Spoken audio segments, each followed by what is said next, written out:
Good evening. I'm reporting on Operation Absolute Resolve, the United States military intervention in Venezuela that captured President Nicolás Maduro on January 3, 2026. To understand today, we must go back 13 years. When Hugo Chavez died in 2013, Nicolás Maduro inherited a nation built on oil.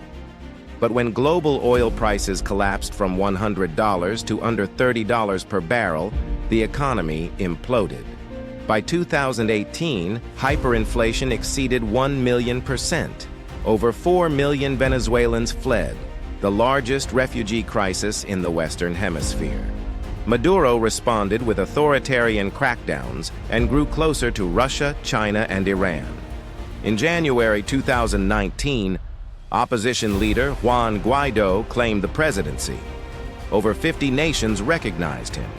Donald Trump imposed an oil embargo, froze $7 billion in assets, and placed a $15 million bounty on Maduro's head.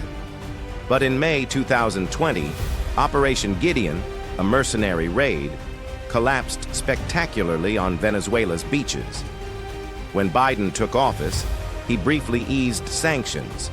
Maduro consolidated control. When Trump returned in January 2025, Venezuela was priority one. The USS Gerald R. Ford Carrier Strike Group sailed toward the Caribbean. B-52 bombers positioned themselves across the region. Over 150 fighter jets staged at forward locations. The CIA deployed black sites. By August 2025, aerial strikes began. 35 strikes by December, 5 oil tankers seized. The message was clear. This was a military campaign. At 2 a.m. on January 3, 2026, it began. Over 150 aircraft, F-35s, B-2 stealth bombers, B-1 Lancers, drones, launched coordinated strikes. 40 targets across Caracas lit up. In minutes 5 to 15, Caracas's power grid went dark. 2 MH-60 helicopters inserted Delta Force, the Army's most elite unit, onto Miraflores Palace's rooftop. Minutes 20 to 30. Delta Force breached the palace. 6 guards were killed. Maduro and his wife, Celia Flores, were found in an underground bunker. Both were blindfolded and extracted to helicopters. By 6 a.m., they were aboard the USS Iwo Jima. By 10 a.m., they'd touched down in New York. By noon, they were in federal court facing charges including cocaine trafficking, drug money laundering, and conspiracy to fund Hezbollah. The operation by numbers: 150-plus aircraft, 40 target locations, 30 minutes of air campaign, approximately 40 casualties, military and civilians, 0 U.S. losses. Delta Force executed a textbook raid. But what happened in Caracas? The regime didn't collapse cleanly. Vice President Delcy Rodriguez declared herself interim leader. Defense Minister Vladimir Padrino Lopez maintained military control. The National Assembly dissolved itself. Pro-Maduro militias clashed with opposition protesters. The world watched in shock. UN Secretary General Guterres condemned the operation as a dangerous precedent. Russia and China pledged vetoes at the Security Council. Brazil's Lula called it Yankee imperialism. Yet Argentina and Paraguay hailed the regime change. Colombia hosted logistics, but urged restraint. Why did the U.S. do this? 4 reasons. First, legal justification. Maduro was arrested on a 2020 federal narco-terrorism indictment. Second, economic interests. Venezuela sits atop 300 billion barrels, more than Saudi Arabia. Chevron was positioned to resume full operations. Third, political goal. Temporary U.S. administration until a safe, proper transition could occur.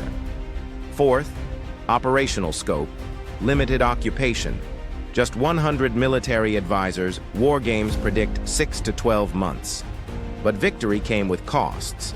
Approximately 40 people died in strikes.